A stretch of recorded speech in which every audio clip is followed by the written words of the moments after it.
come by you. Mama Joy, you see they do like this. You no go change business pattern. Abi you never hear of Glass FM? Papa Timo, which kind talk be this one? Wetin that one come mean sef? And which one be Glass FM? Glass FM na better online radio station wey dey help business women like you, business people entirely sell better market. All you need to do na to wire their green on. Abeg, wait make I carry my phone. +234 90 311 01001 or you fit call +234 812 8803452. Once you wire this number wey I mention you fit make 1 billion like that woman wey dey sell kulikuli. Yeah, make I wire their green now. Hello, who is on the line? Glass FM, I need the Glass FM, making.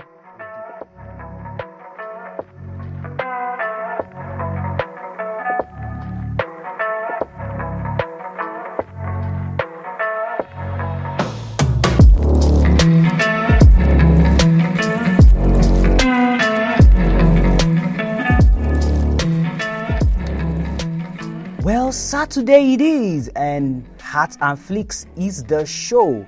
And I am K to the E to the LLY, Kelly the Samis. And unfortunately, Tina isn't around, and she won't be around either next week because she is on an assignment for this station. As you all know, it's not easy working as a marketer. It's also not easy working behind the mic and also in front of the mic. So I assure you she's going to be back, God's willing, next upper week. And as you all know the show, you know the drill. We talk about issues of the heart, and we also talk about films. We take to the world of film.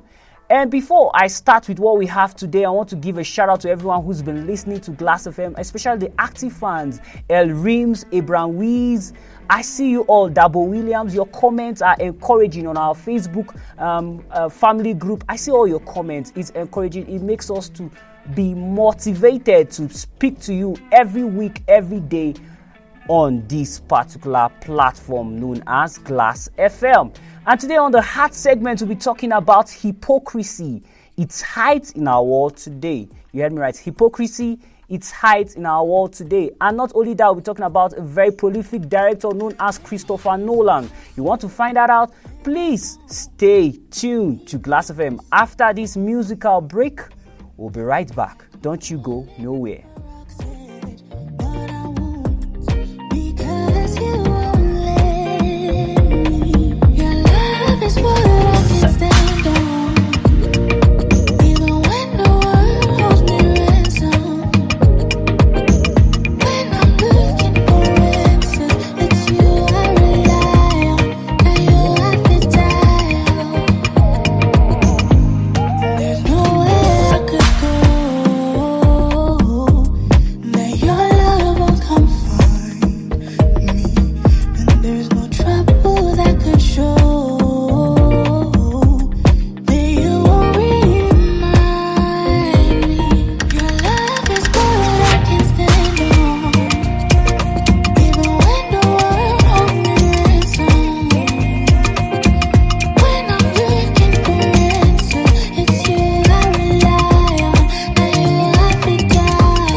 Never bring it now, you've been killing me softly. I'll be holding you time. You have a plan for me in your design. They're telling me I'm random, I got no time. See, I'm fine, you wine, I can dine at your table. Your son holds a feast, I attend because I'm grateful. Life so clear, so stable. I move with no tears, no fear. I know I'm able to move to the city where the devil had me shamed. Ooh, turn things around, tell me how can I repay you? How can I repay you? How can I repay what you did for the world? Took forever and a day to make a fraction of the pay. That's crazy. We don't deserve you. We don't deserve you. Amen. Even when the world is on fire, it's gonna be alright. It's gonna be alright. Your love's all I can stand on. It's gonna be alright. Even when the world is on fire, it's gonna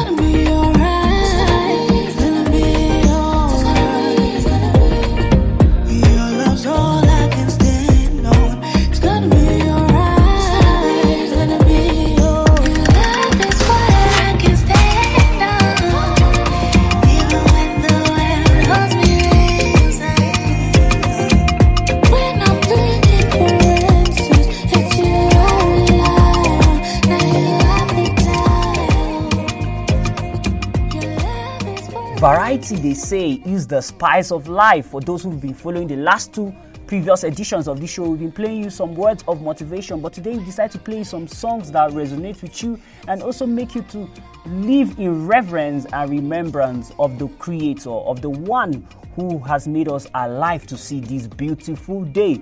Still on hypocrisy, like we said earlier, we'll be talking about hypocrisy, its current height in our world today. First of all, who is a hypocrite? A hypocrite is a person who pretends to be something he or she is not in order to receive recognition or gain. Sometimes it could also be seen as pride. Now, what's the origination of the word hypocrite? Well, hypocrite originates from the word hypokritos in Greek. Is known as play actor. Yes, it's known as a play actor. That's the meaning of a hypocrite, a play actor. Some people also say it's someone who wears a mask. For those during the Greek times, people wear a mask, and whenever the mask looks kind of sad or ugly, it represented sadness. Whenever it looked like a happy mask, it represented happiness or joy. So here, hypocrite means a play actor. So I want to ask you, how long have you been a play actor? And please don't look at someone beside you and say you're a hypocrite. Believe me, we do it sometimes knowingly or unknowingly. I assure you, do it sometimes knowingly or unknowingly. In fact, when you read scripture in Jeremiah chapter 17 verse 9, it says the heart of man is desperately wicked. Sometimes you don't know the tendencies, the evil tendencies that you have because you've not encountered some challenges in life. When you encounter some challenges in life, you discover that you have evil tendencies. You might not know that you can be a prostitute. I'm not praising prostitution. This is a disclaimer. I abhor it here on Glass FM. We abhor it. But you never know you have that tendency to be a prostitute. You never know you have that tendency to be a beggar until you suffer hardship, hunger. Then you know that these tendencies are there. That's why you have to pray to God for the grace and His mercy to help you and assist you through your daily living. Because without His grace and mercy, we will all, including me that is talking to you right now, will all fall like a pile of cards. Now, there are types of hypocrisy. We have political hypocrisy, we have religious hypocrisy, we have societal hypocrisy. When we talk about political hypocrisy, we're looking at our leaders. We're not just looking at our leaders, we're looking at worldview. Let's take a look at the West. We'll take a look at Africa as a whole, involving several political sectors of the world. We see hypocrisy play out, especially for me, the western part of the world. No offense to those who come from that region. We see them trying to uphold democracy, but then we see the same Westerners trying to involve or indulge themselves in other countries' government politics as well, even trying to cause havoc. We saw what happened in Iraq, we saw what happened in Afghanistan, and so many places. Those what we call political hypocrisy, trying to provide standard for a particular set of people, and then you are not living up to that standard. If we come here to Africa, we see our leaders trying to tell us about hypocrisy. Hypocrisy trying to tell us about credible elections, and then elections come, and then we don't see credible elections. They tell us about education, and then we have some of the worst educational facilities in the world. When I'm talking about Africa, to be precise, most especially places like the West African region and Nigeria, to be precise. So you see political hypocrisy playing out here. If only our leaders can stand and believe on what they say, follow their words, live by their words, I'm sure Africa will be a better place to live in. Now we have religious hypocrisy. We see people. This is in fact for me, I think this is the basic one. I remember reading out something. I read out something some days back. Somebody said, religious hypocrisy can keep people away from eternity. Political hypocrisy is just temporary. And I totally agree. It's just hypocrisy because these are people in charge of your spiritual well-being. And if they do not live up to expectation, we ourselves can lose it. We ourselves can move out from the way. We ourselves can move out of line. So religious hypocrisy can be seen in our world today, where we see people preaching what they do not live by. If you remember scripture, there's a part where Jesus was hungry and he was walking with his disciples and he saw a fig tree. And he saw the fig tree was looking so greenish. Its leaves were so greenish. And then he came, he saw no fruit. What did he do? He cursed it. That's to show we presently humans. A lot of us try to talk about God. A lot of us try to rub Christianity, rub our spirituality on several people. But we do not actually bear the fruits of the Spirit. We don't actually bear people can't see us and see this is a reflection of who Christ is. This is a reflection of who God is. And that's really bad. We can't continue to be fig trees with leaves not producing fruits. It's that time we bear fruits. And that's where religious hypocrisy comes in. You can't keep condemning and condemning and condemning, and then you are not living the life. I've told you it's not about condemning, it's about learning to abide. It's about learning how to live according to God's grace. Living and knowing that we are just products of His grace and mercy. Because without it, we'll be in trouble. And then we have societal hypocrisy, where we see a whole lot of things are becoming normal. We have the homosexual, we have homosexuality, we have corruption. Now people feel that bribing is a normal thing. If you don't bribe, you're totally old school. You live in the Stone Age. We see cheating now legalized. People don't see cheating. I sleep with her, she sleeps with me. Nobody sees anything. Our values are dying and depreciating because societal hypocrisy, religious hypocrisy, all of these things are totally falling to the ground. If all these people should wake up, I'm talking about people in politics, people in government, people in the religious circle, the society, and we're talking about society, the family system, if we can rise, because I always tell people the problem of every society is the family. If the family can rise and tackle this problem and allow people to be confident, because remember I read about a hypocrite. A hypocrite is someone who pretends to be who he or she isn't. So we can't continue to be pretending. It's high time we become who we are. It's high time we become realistic. Pretense is not realistic. It's artificial. It's auxiliary. It's high time we become very, very appreciative of who we are, no matter how bad it is. God has a reason for why we are the way we are. Now, you have no right to condemn. I wrote something down here. I say you have no right to condemn what you are most guilty of. Yes, you have no right to condemn what you are most guilty of. And mind you, we all make mistakes. No one is perfect. Yes, that's another point. We all make mistakes and no one is perfect. So don't judge people. Don't just judge people, because tomorrow you might fall into the same mistake. The only problem I have is when we do not recover from those mistakes, when we do not learn from those mistakes. That's when the problem is. But when people make mistakes, don't be quick to attack them. Ensure that they learn from that mistake, they grow and become better people. Next, hypocrisy is same as murder. Yes, hypocrisy is same as murder. It's just that the only difference is that it doesn't make use of a gun, a knife, or a poison. Yes, you heard that right. Now we need to know, like I said earlier, that we are products of God's mercy and grace. People are unwilling to speak of the truth these days because of selfish interest. That's the hypocrisy I'm talking about, because you know what you stand to gain, because you know what is going to happen to your reputation. Hypocrisy. But assuming it doesn't benefit you, then we see you going around ranting. Same thing we talk about in the political circle, where we see some politicians, when things don't go into their favor, then they start exposing other politicians. We can't continue to live like this if we want to become role models to the children who are just coming on their way. I think I've spoken enough about hypocrisy. See you on the next segment as we talk about someone prolific, someone who has established himself in the world of film. Maybe we'll be playing you his trailer if we have it, a trailer of one of his movies, or maybe even an interview about him. And then after that, we'll be right back to talk more on this prolific director. Don't you go nowhere. For me, everything I did to do with the camera, to do with editing, was useful experience and stuff that paid off when I came to actually make features. And really everything you do, you learn from, in terms of any time you're shooting something, a short film, particularly short film. When you try to write the script for a short film, it's very difficult to write a short film. I think in some ways it's harder than for a feature, to have a complete idea in just a few minutes and have a beginning, a middle, and an end, have an appropriate conclusion. So you learn a lot about narrative structure doing shorter films. But really every job I did, including corporate videos and industrial training films and things, where I'd have to go to a company and throw up some lights and shoot interviews, with executives and things like that. You're always learning about your craft. You're always learning about, how to balance the pragmatic requirements, the race against time, using the equipment you've got in a short space of time to sort of get something that you can use. It's all useful experience. When you're starting out, particularly, you have to play to your strengths. You have to do something that really excites you, and whatever's different about that. And in the case of following the non-linear structure was a somewhat unusual choice. But it's those things that are the strength of the project. It's the things that you can bring to what you're doing or bring to the filmmaking craft that maybe not everybody else is doing, maybe not everybody else can do or has thought to do.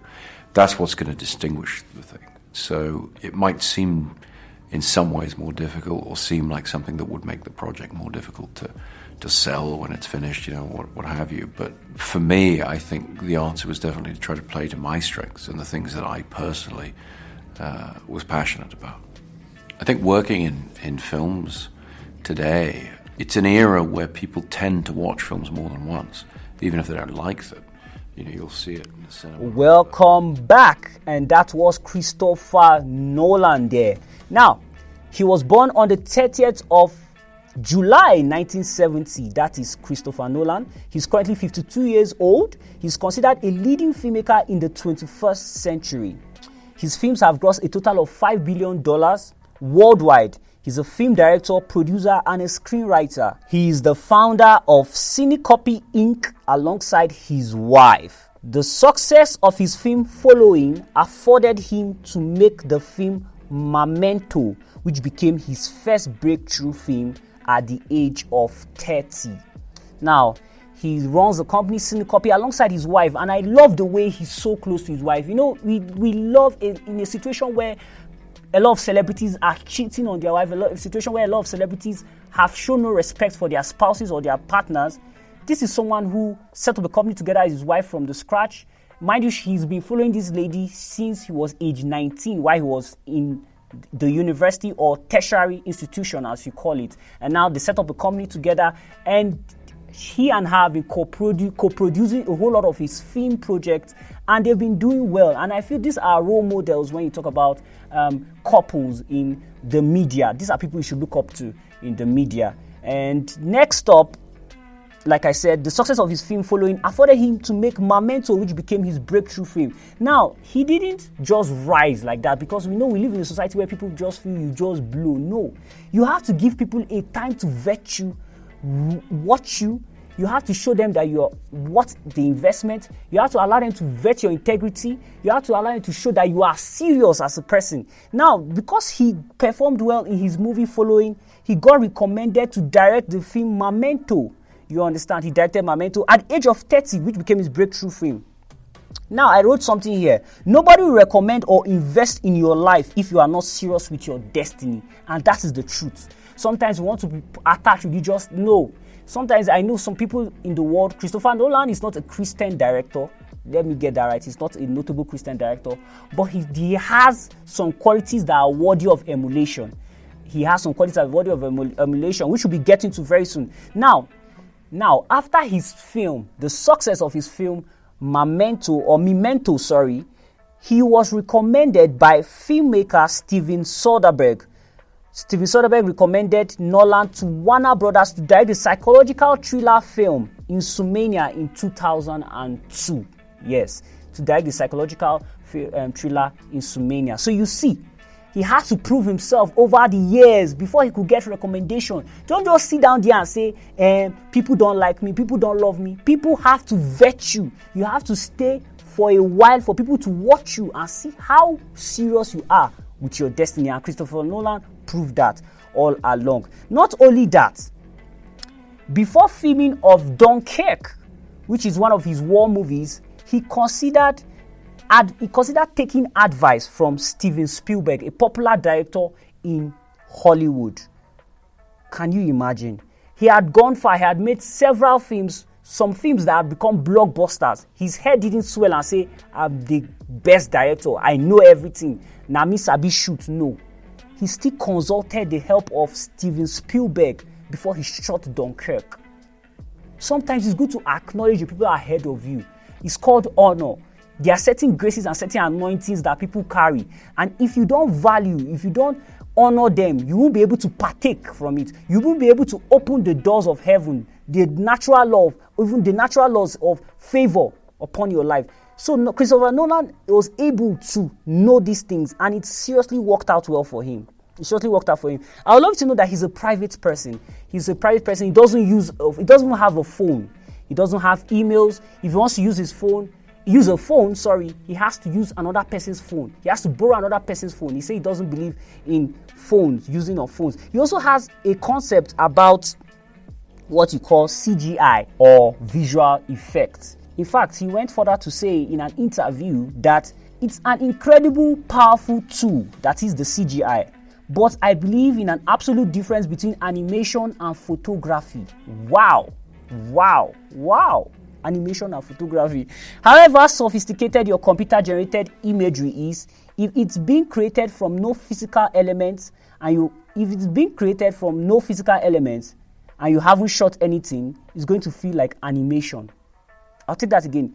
However sophisticated your computer-generated imagery is, if it's being created from no physical elements, and you haven't shot anything, it's going to feel like animation. Wow. That's Christopher Nolan. A lot of people tell you he's an unconventional filmmaker. He doesn't follow the normal rules or normal ways of doing things, and that's why he has been able to stand out. If I tell you a whole lot about Christopher Nolan, we might not be able to live here. This is someone that's carved a niche for himself in the industry. I'm telling you, because of him, they had to create what they call the Dark Knight rule in the Academy Awards. You heard that right. Because his film, The Dark Knight, didn't make it to the Best Picture. It didn't win Best Picture at the time The Dark Knight was released, and it was nominated for the award. They had to create the Dark Knight rule because of him. Well, that's what you call power. Well, and one more thing about Christopher Nolan, he rarely grants promotional interviews about his films. Nolan prefers to maintain a certain level of mystery about his work. Refusing to discuss his personal life, he feels that too much biographical information about a filmmaker detracts from the experience of his audiences. I actually don't want people to have me in mind at all when they are watching the film. Do you see? He's not after the paparazzi. His main focus is the audience. His main focus are the people coming to watch and vet the kind of films he produces. No wonder. I always tell you, for you to succeed in life, you have to do extraordinary things. And Christopher Nolan is an extraordinary person. Like I always tell the people in the Christian world, it's not about condemning. It's not about condemning. There's something that we need to learn from these people that they are doing and we are not doing. They know the natural laws of things and it's working out for them. Christopher Nolan is amongst them. He doesn't grant promotion. He rarely grants promotional interviews. He attaches some kind of mystery to his work. He gives some kind of relevance to his work. I pray that those who have ears will be able to hear. And as usual, we'll try and see if we bring another inspirational person or whatever in the film world next week, as you will all normally do it here on the Hat and Flick show. I want to say it's been nice being here with you guys. As usual, you all know, for you to follow us on social media handles, on Facebook is at Glass FM, on Twitter is at Glass_FM, on Instagram is at Glass FM radio station. You want to email us is glassfm.tv@gmail.com. You want to call us is +234 81 288 03452. Yes. And before I go, I want to encourage each and every one of us. I say, let's not lose hope. Let's not lose hope in this country. I know things are hard, especially when I'm talking about those in this country. I'm talking about those listening to us from Nigeria. Please do not lose hope. Also, those in Africa, please don't lose hope. We believe that one day a generation of leaders that have the people in mind will take over the continent. And for those listening to us all over the world, we pray that you are safe. Those having natural disasters, we pray the Lord keeps you. And those also in Ukraine and Russia, we pray that the war comes to an end and then we find a final resolution. As for me, it's bye-bye. See you next week, Saturday.